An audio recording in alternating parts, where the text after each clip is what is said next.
Welcome everyone to the latest episode of Chainlinked by Chainlink Labs. For those new to the show, this is a Twitter Spaces series where you can learn all about the latest developments in Chainlink and the wider smart contract ecosystem. Today we're hosting our first ever Chainlink Town Hall with none other than Sergey Nazarov, co-founder of Chainlink. Welcome to the show, Sergey. How's it feel, man? How's it feel to be on your first Twitter space? Yeah, it's interesting. Thanks for including me. I haven't done one of these before. It's interesting how easy it is to get this larger group of people together in a shared room to talk about something. I know this thing kind of took off as a competitor to some other thing, but because Twitter had basically platform leadership, now more and more people use this. So it's interesting how that works as well. But yeah, thank you for having me. Beyond that, I think the first thing I want to say whenever I have the opportunity to express it clearly is to thank our community for all the effort and thoughtfulness they put into explaining what we do to people and supporting us in however they can. Once again, I don't spend a huge amount of time on Twitter. You probably notice I pretty much tweet at very predictable times and on very predictable kind of schedule. So I can't say that I spend all my time on Twitter, but I think it is very important that we have a vocal and positive community that understands what we're doing and understands what a world powered by cryptographic truth means. Because, these things are actually kind of like self-fulfilling prophecies, where once enough people believe in a kind of societal shift towards something, such as a world powered by cryptographic truth, it starts to happen faster. And then as it happens faster, more people believe in it and happens even faster. So that is, I think one of the core roles of the crypto community generally and the Chainlink community specifically for the Chainlink Network. It's making it clear to people that a world powered by cryptographic truth, whether it's in the form of DeFi or any number of other use cases that we uniquely enable, is really a better world that they want to be a part of, whether they're a developer, user, node operator, whoever. And so I think without the very active and vocal communities in our industry, we really wouldn't be nearly as far along as an industry. And so I think it's a critical part of the puzzle of how our industry is now rapidly rising to become the way that applications should work more and more, and the world should work more and more. Because as you might have noticed, the whole world is now run by applications. 100%. That's it. Well said, Sergey. And so everyone's aware, for today's town hall, we've basically compiled a list of larger questions and also a bunch of community questions for you to answer. Some of the questions we've even pulled directly from Twitter. And so if those are your questions, we'll actually give you guys a shout out on the Twitter space today, which is going to be awesome. And for the first question for you, Sergey, that I have, what's next for the Chainlink Network? Sure. So what's next is really a continual deployment, an increase of deployment of resources, and continual increase in security, a continual increase in the amount of services, the types of networks, and the release of economics 2.0. All of that is going to require the deployment of more and more resources of various kinds, and that's what we're basically doing now. So I think that Chainlink has become a standard for how to do Oracle network-based, decentralized Oracle network DON-based computation. And now that standard needs to do more and more useful things in order to capture a greater and greater portion of applications and how the cryptographically guaranteed world works, right? So what we see more and more is that there are applications that start using the Chainlink network for one type of service like data or randomness, but then they start using other Oracle networks alongside. And so what that means is that all the types of Oracle networks and all the types of services that applications could need to become available. They need to be secure, and they need to have a net positive economic impact on the total Chainlink system. That is what we're actively deploying more and more resources towards over time. because you really kind of arrive at a position where you become the way the world works. So if you look how the financial system, the traditional financial system, and even the Web 2.0 world works, you have certain core building blocks that everybody uses. Those core building blocks, once they secure sufficiently large amounts of value, and once they're a critical de-risked part of how systems and contracts work, they're usually not removed. This is why thousands of banks still run something called Cobalt. They run Cobalt servers. It's not because they love the Cobalt language. It's because that system manages and powers billions and trillions of dollars. And so what we need to do is, in this transition to a world powered by cryptographic truth, to the Web3 world, to the smart contract world, that world is a complete reformatting of value. And so what we need to do now is, beyond being the standard in any one category of services like data or random number generation or more and more automation in the form of keepers, we actually need to make sure that all the categories get owned by the Chainlink Network, so that the applications that people build can just kind of be powered by Chainlink and be based on Chainlink Oracle networks as a key building block. And it actually becomes easier and easier for people to adopt more and more Oracle networks, because they've already de-risked themselves by adopting their first Oracle network from Chainlink, or their second Oracle network from Chainlink. So we need to deploy significant resources towards making sure those networks are secure. We need to deploy resources towards launching more and more of those networks, more and more of those different services, so that a smart contract and a dApp isn't just a contract with one Oracle network for data. It's a contract with like 10 Oracle networks. Each of those Oracle networks do something unique, whether that's a computation, data, transfer of information or commands between networks, and to solidify the network's kind of critical nature. The good news for us is that there is no source of Oracle network computation that's nowhere near as secure or reliable as the Chainlink network, and there's no source of Oracle network-based computation that has as long a track record and that secures nearly as much value.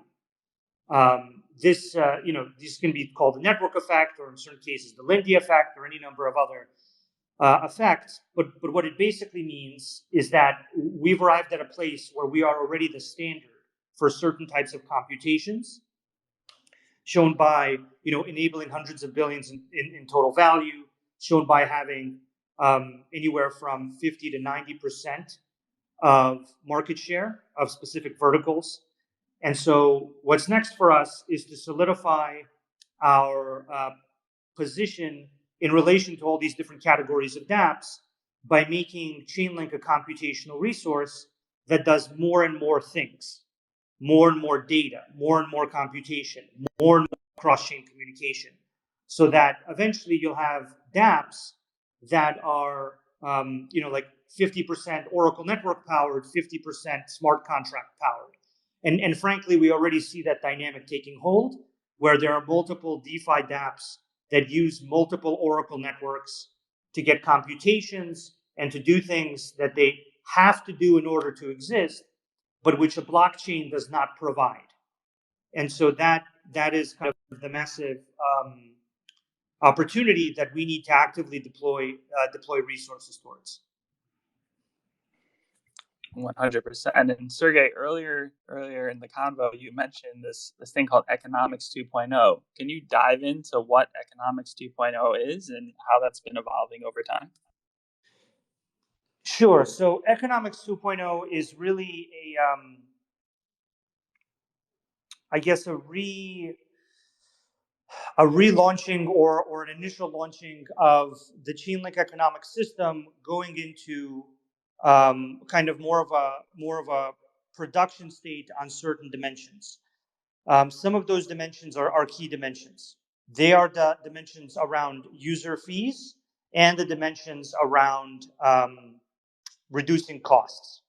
So generally speaking, the right way to build a large lasting technology is to make it the standard, to make it something that everybody agrees is the right way to do something, right? Once everyone agrees that it's the right way to do something, it becomes a lot easier to get people to pay for that, because it becomes less of a choice and more of a necessity. And generally speaking, you want to be involved in providing necessities. And Chainlink and the Chainlink Network definitely provides necessities. You cannot launch DeFi protocols without Chainlink Oracle networks providing you reliable data. And that's very clearly proven because the blockchains where Chainlink Oracle networks go live see a huge boom in DeFi activity and total value locked. And the blockchains that don't have Chainlink Oracle networks continue to see relatively little amounts of total value locked. And that's just a dynamic we've recurringly observed on multiple chains. There's many other examples where without Oracle networks, you really can't launch. So you ideally would want a system that creates a necessity and not a luxury, which is what Oracle networks are for making certain types of critical world-changing smart contracts. And then ideally that necessity that is created by the network becomes the standard. It becomes the way that the world works, so that if you want to be secure and you want to hold people's value and you want to convince people that their value is secure in your system, then you just have to do this. You don't want to do anything else, because frankly, anything else doesn't provide you the same guarantees, the same security. And in an industry where people are consistently getting hacked and they have security issues that lose them huge amounts of value, you fundamentally need to have that security as a core property, which once again, there is no other form of Oracle network or off-chain trust minimized computation that provides the level of security, the level of reliability, and the historic history of success, or the current total value secured, or the current total count of highly intelligent users that choose infrastructure based on security, right? So that was the initial goal, right? The initial goal was to arrive at this position of providing a necessity that is something that is a standard. And by providing something that is a standard, you get into a position where people naturally adopt what you make. You don't necessarily need to explain it to them. It's just something that they find on their own, right? They ask the question on a forum or on Stack Overflow or wherever, and they ask, how do I do X? And you're the right answer, right? And then you grow with the growth of an industry, right? So once you're in a position of being a standard, you will be able to grow, or the network will be able to grow with the growth of the industries in which it is a standard, right? So this has been the initial goal, right? So the initial goal has been making sure that Chainlink becomes the standard. It's become the standard in many cases. And so now there's this additional goal of creating economically sustainable standard that grows in size over time based on user fees paying for greater security. And as more users pay for greater and greater security, that basically generates an economic system. And that's what Economics 2.0 is. It's the, I would say, inflection point at which the Chainlink economic system begins a new period of growth. And that's what I mentioned before about deploying resources towards these various initiatives around security, services, and economics. So Economics 2.0 is, in more detailed terms, about creating increasingly easy to use payment methods for dApps to pay user fees into the chain economic system and the staking system.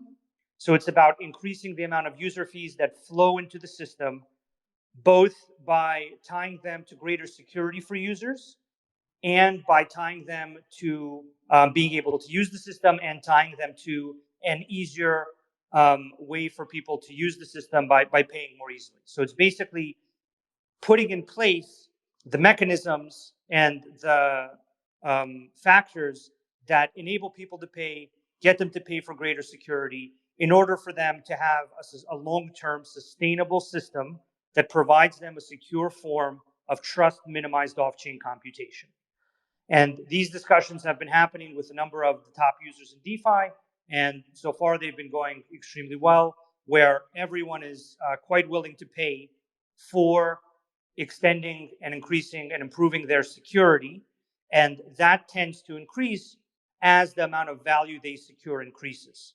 So the goal of the Chainlink Economics 2.0 system is to make Chainlink itself sustainable for decades or into perpetuity, and to tie that sustainability and that economic growth to the greater value secured by the industries in which Chainlink is a standard, right? So basically, if there's more value secured in DeFi, people should be willing to pay for more security, which they are, and in order to and which they're able to, because as they secure more value, they make more revenue, and therefore that a portion of that should flow to the systems providing the security and providing the ability for those systems to operate. And this fundamentally benefits those systems, those DeFi applications and other types of applications, because they have a reliable source of secure, trust minimized off-chain computation. It benefits the Chainlink network because the Chainlink network gets to continually grow, both in the quality of data, the quality of its security guarantees, the amount of node operators, the amount of stake provided to guarantee that the transactions that are powered by Chainlink oracles are correct and accurate. All of those factors increase and to the benefit of dApps, as more and more dApps and more smart contracts and more even Web 2 trust minimized applications pay into the Chainlink Economics 2.0 system. So the first aspect is increasing user fees. Those user fees will flow to node operators, they'll flow to stakers, and they'll flow to other Chainlink ecosystem participants. The second aspect of Economics 2.0 is reducing cost. Reducing cost has already started to happen in many cases through technical means. There has been huge reductions in costs over the past few years. We are starting, I wouldn't say we're reaching diminishing returns on that just yet, but eventually the cost structure starts to come from other things. It stops coming from the efficiency that can be created in Oracle network, and it starts coming from cloud server costs for the different node operators. Or in today's case, it comes heavily from blockchain transaction fees. Now, oracles have become viewed as such a critical public good at this point that there are increasingly larger amounts of blockchains that are willing and are providing blockchain grants to take the costs of providing Oracle reports on their chain down to zero, because they want to generate services-rich, data-rich environment for developers to build useful applications in their chain. And as we said earlier, you are kind of unable to build certain applications without Oracle networks. And many of these chains have a primary goal of having more and more applications built on their chain. So if the hurdle to that is having reliable, trust minimized off-chain computation, then in many cases, the least they can do, and they're quite happy to, eliminate the impediments to that, namely their on-chain costs through these blockchain grants. And what that results in for the Chainlink network is that the cost basis for providing Oracle reports goes to pretty much zero. The benefit of the chains is they get progressively more data, progressively more randomness, progressively more automation, progressively more services, progressively more cross-chain communication, because the cost of that becomes low.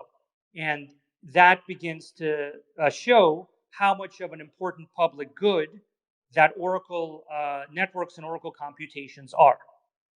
So basically, Economics 2.0 is about taking the kind of critical position that Chainlink has as a standard and making sure that the user fees flow into the economic system in order to make it sustainable and to make it actually grow, and to make sure that the participants in the economic system get a significant portion of those user fees as a result of being part of the system. And then it is about reducing costs. and reducing costs to the point where each user fee eventually becomes something that isn't covering a cost, but it's something that's going to an ecosystem participant that's providing value to the system as a staker or as a node operator or as some other participant. So this is the fundamental goal of Economics 2.0.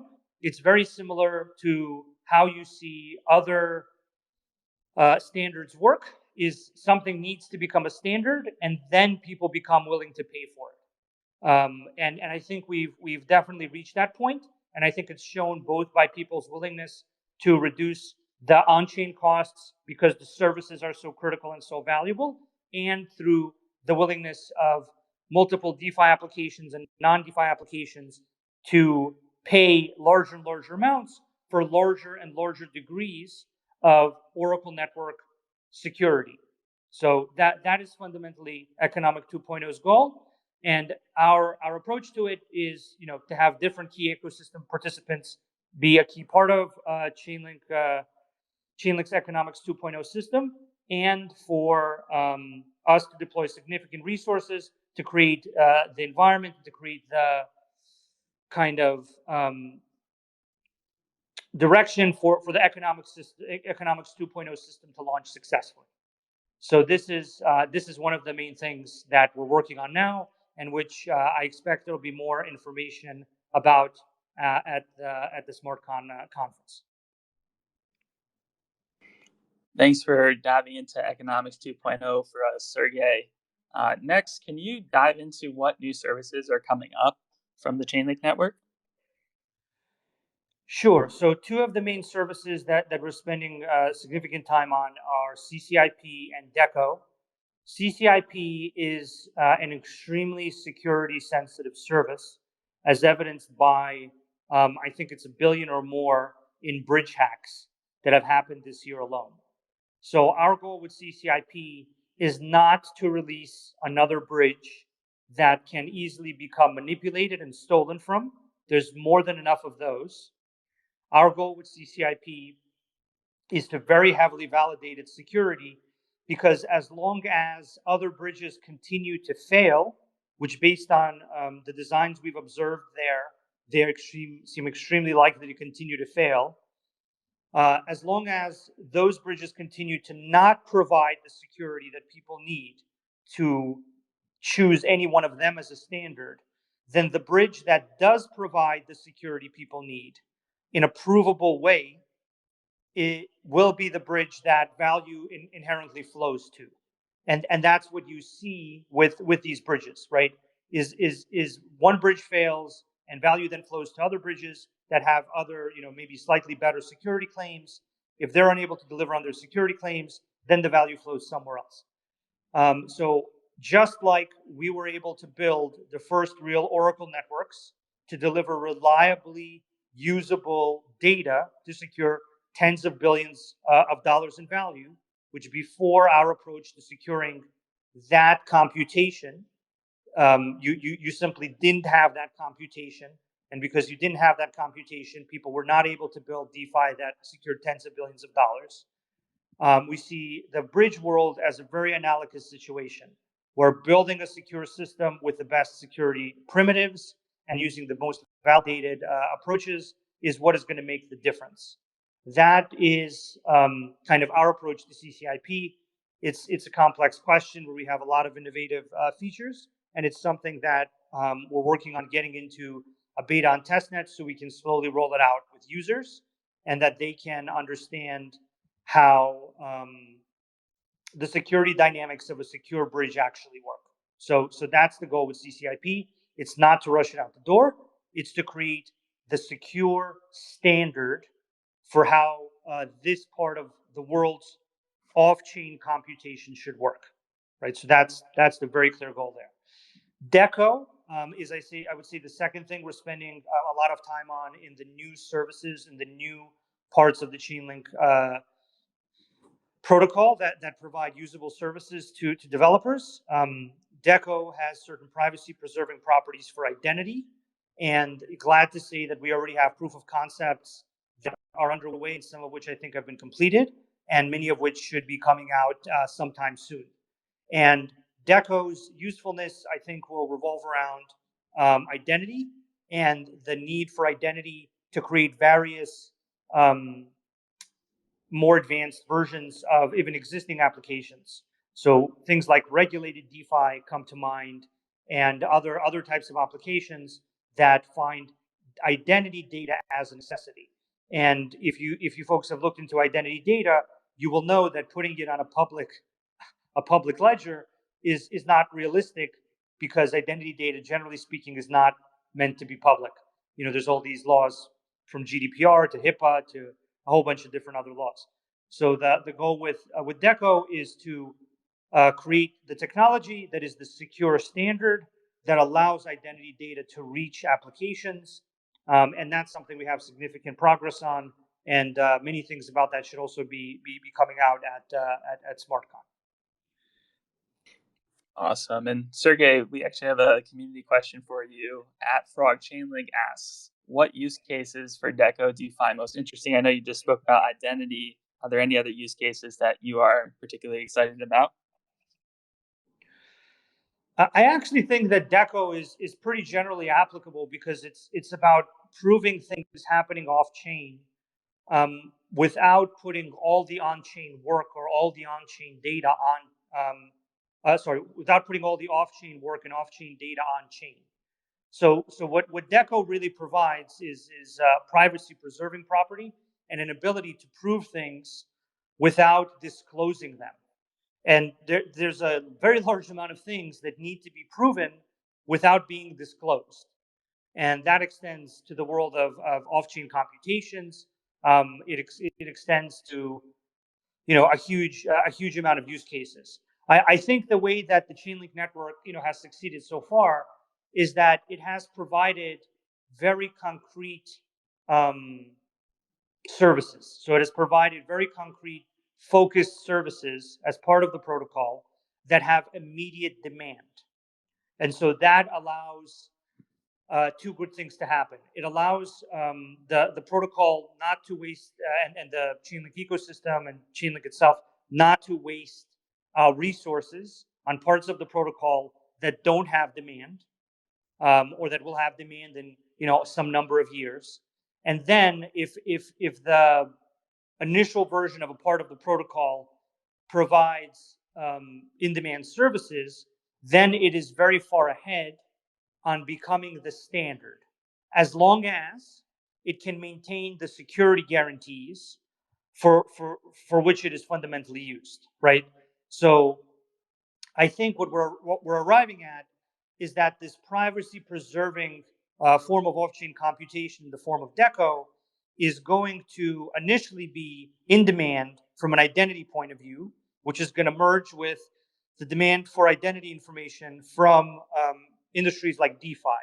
And so that's where ideas about things like regulated DeFi and other systems that require identity data to gain access to markets, right? So you really would ideally be in an intersection where the services that a network or a system is providing, they're at the intersection of a highly growing market.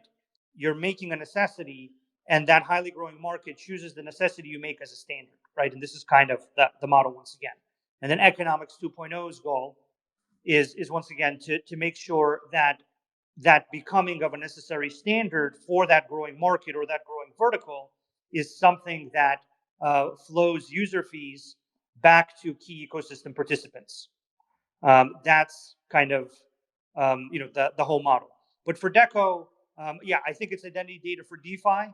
Other than that, I've seen one or two things for Sybil resistance, and I've seen one or two things where people want to do distributions of tokens or NFTs in a way that they have guarantees that those distributions are not going to 50 bots owned by one person. So I would say that DeFi, the ability to prove identity to make an application usable, and Sybil resistance. And I think Sybil resistance is something that our industry doesn't have enough of, because you can't necessarily prove things about people as easily. But that's another thing that I think DECO could change and result in a lot of fair distributions and result in a lot of very positive economic dynamics for various applications that don't want to give all their value to one person who has 50,000 bots, but actually want to distribute value to multiple ecosystem participants in a reliable way that achieves their economic goals. And so that's I would say, I guess that would be the third category. Awesome. Thank you so much for that, Sergey. Another community question here from Cosmic Nihilist. He asks, will events on one blockchain be able to trigger contracts on another blockchain using Chainlink oracles? Yeah, absolutely. I think that's one of the things we're working towards CCIP, and that's one of the things that makes it unique relative to other bridges. We are focusing on an ability to send messages. And if you look at messages and communication, I think you'll see that that is really the core, or one of the core building blocks of the internet. For example, TCP/IP is a good example. So our goal is not just to make a token bridge. Our goal is actually to make a messaging system that can convey commands both from existing backends to blockchains and between blockchains. So in a certain sense, CCIP is a kind of abstraction layer that can sit between all backend systems that want to use blockchains and want to use tens or hundreds of blockchains at the same time. And it is an abstraction layer between blockchains. And that's because it is more of a messaging and a communication system that can communicate about many things, one of which is token transfers. The other things are indeed commands. And so it doesn't really make sense to me that you in the Web 2 world, you have all these different clouds where a Web 2 developer, a web developer, can use multiple services on multiple clouds, right? They can go use a service on GCP like BigQuery. They could use S3 on AWS. They could use some other service on Azure, and they can combine all of those services into their web application.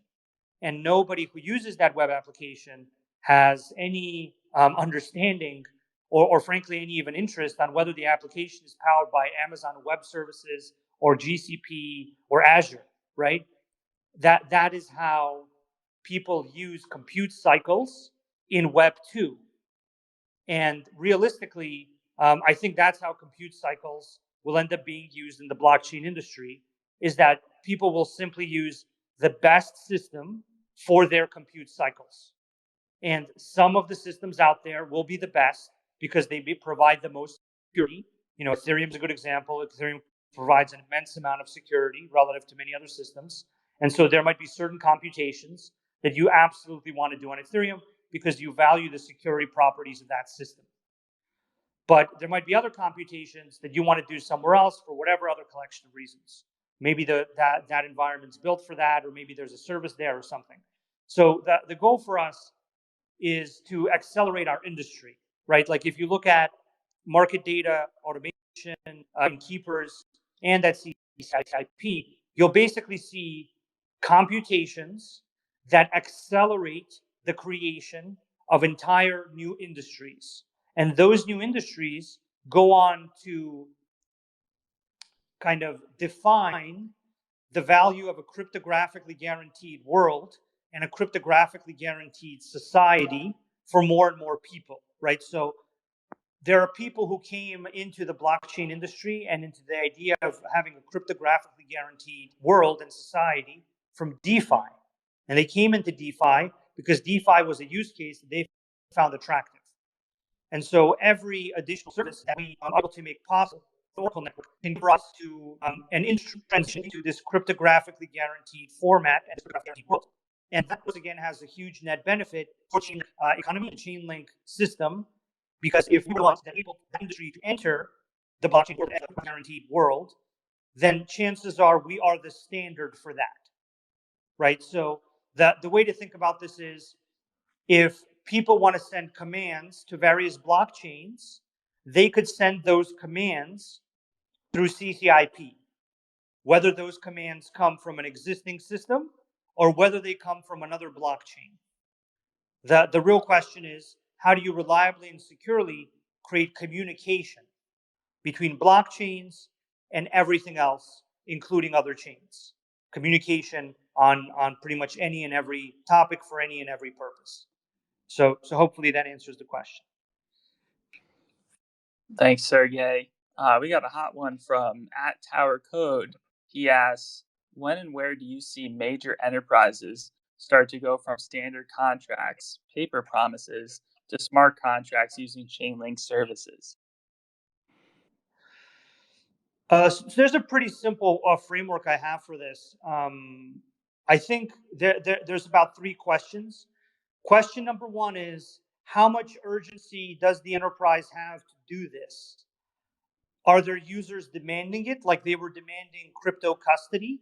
Is it something that allows them to differentiate themselves from other services by saying that they cryptographically guarantee things, and that's valuable because there was a recent failure in their industry, right? Like one of their competitors was insolvent, and they could prove their solvency to users and gain market share, right? So the first question is urgency. What is the urgency of enterprises to become cryptographically guaranteed and trust minimized? The second factor is how many parties do you need to actually adopt the same technology? So how many different parties, different groups, different counterparties? An example is trade finance. Trade finance, for a trade finance transaction, you need 5, 6, 7 parties to get involved, all get on the same system. So that's pretty tough. For a derivatives transaction, especially peer-to-peer derivatives, you only need 2 parties, the 2 parties involved in using the derivative. Maybe you could argue you need a third party in the form of the technology platform, but it's a pretty minimal amount of parties relative to other options. And then the third factor is, how digital is an industry already? So if an industry is, once again, like trade finance, and I keep coming back to trade finance because I tried for years to work with people in trade finance on blockchain adoption. And I covered that they were actually not even trying to adopt blockchains, they were trying to adopt digitization. So they were still sending around literal paper contracts by bike messengers with little ink stamps on the contracts. And those things needed to get delivered in order for transactions to continue. So if you're trying to take an industry from being truly paper-based, not like figuratively paper-based in that it's a digital agreement with the paper legal guarantee behind it, but like literally paper-based, that is a bit of a climb, right? So let's think about the industries that have these properties. The financial industry, generally speaking, has a huge amount of trust issues, which creates the urgency for them to adopt blockchains and smart contracts and Oracle networks as a way to prove to the counterparties that they should transact through a system with those guarantees. Generally speaking, in many parts of finance, there are a minimal amount of counterparties. And much of finance is already digitized, right? Much of it is already in digital form, functioning through Swift messages, FPML, CAA messages, and various other types of digital messages and digital state machines that record financial state and financial contract settlement and outcomes. So for that reason, the finance industry, I think, is the right place for this stuff to take off and to continue to take off. There's been recent announcements by things like the DTCC about their increasing adoption of ledgers in kind of some pre-production environments, and there I think are going to be more and more announcements from banks and certain banks that we're working with to utilize the Chainlink Network in various meaningful ways. So I think that the finance industry is the first place.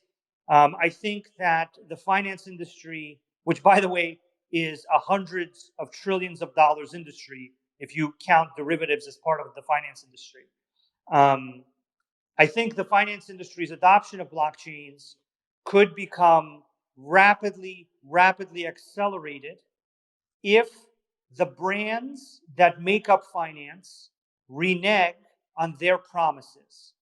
And there is a history of global financial markets being so tied together and having so much kind of systemic risk where when one part of the market fails, other part starts to fail, that you go into like these dark periods where the collective consciousness of really the whole world begins to doubt the brand promises of financial things.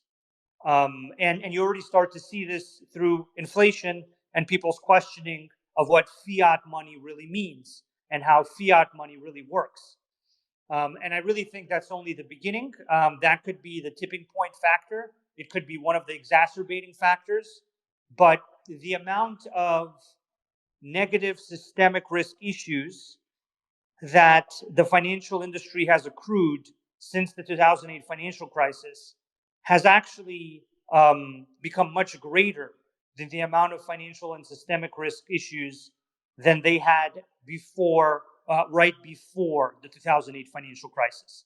And this suggests very clearly that the correction, to put it lightly, that will be coming in the global financial system will be large.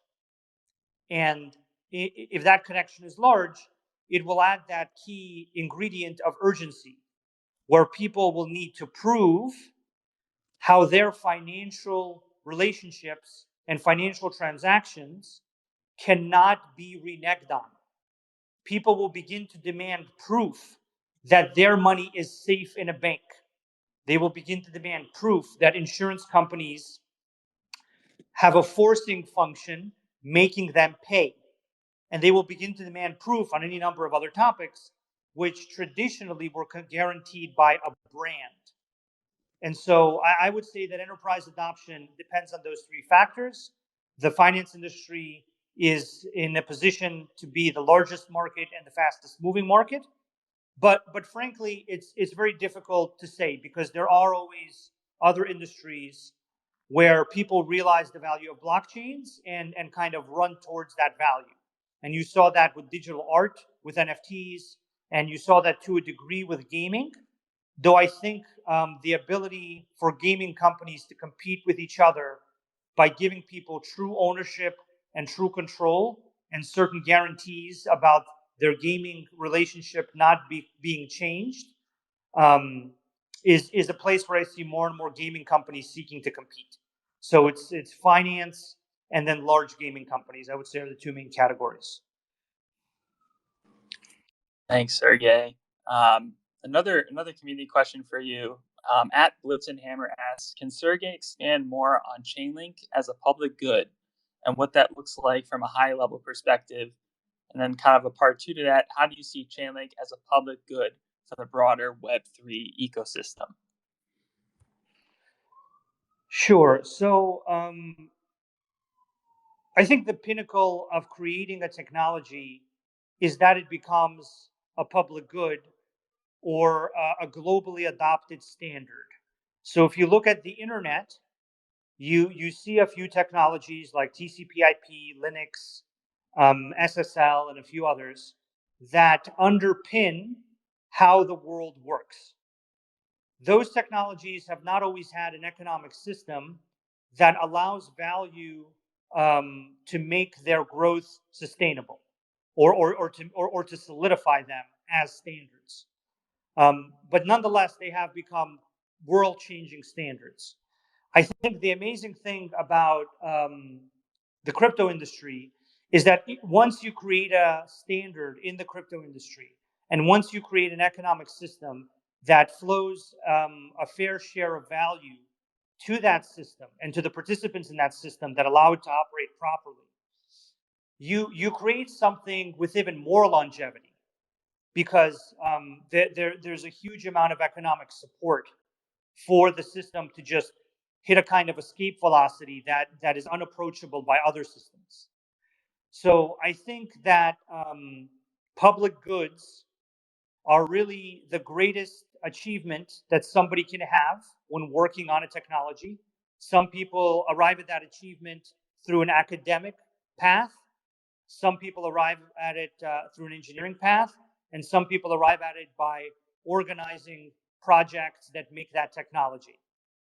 I would just say that the world is underpinned by public goods. I've been influenced by that from my very young youth. Back when I was using like a computer with two colors, the screen was like orange and black, and it used like these really thin, big floppy disks, not even the small floppy disks. And since then, my life and everyone's life has been influenced by public standards and public goods that have made the internet possible. And so I think that that is what Chainlink really is that it's a public good that changes the way that the world approaches the concept of truth and the way the world creates commercial and economic relationships between people. And so our fundamental goal is to turn it into a public good like SSL or HTTPS, same thing, SSL, HTTPS, Linux, TCP/IP, so on and so on.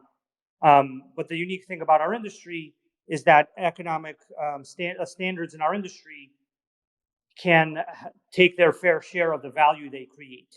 And that allows them to become even more sustainable and solidifies their position as a standard to an even greater degree, as long as the resources needed to make them a standard are properly deployed in the early days.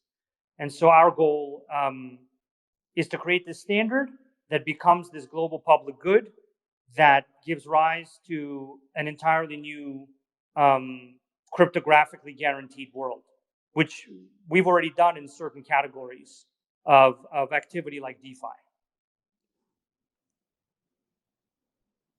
Thanks, Sergey. Right now, I also see that we have a lot of new faces in the audience.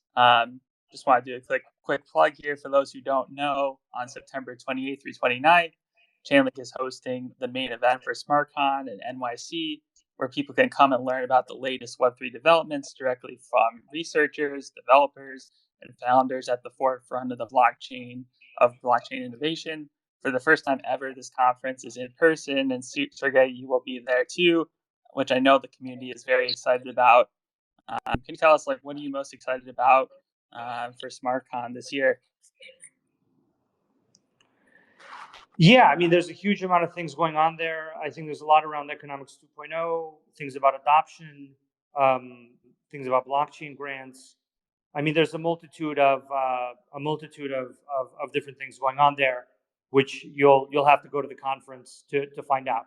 I think we're trying to make it an event where a lot of people get to meet up, and I think there are a lot of events around SmartCon as well in the days before and after, where people will get to get together and talk and meet on various topics as well. So, I think there's like too many things to count that are going on there. And frankly, if you're interested in those things, I think you should go and see them at the conference and at all the other events surrounding the conference.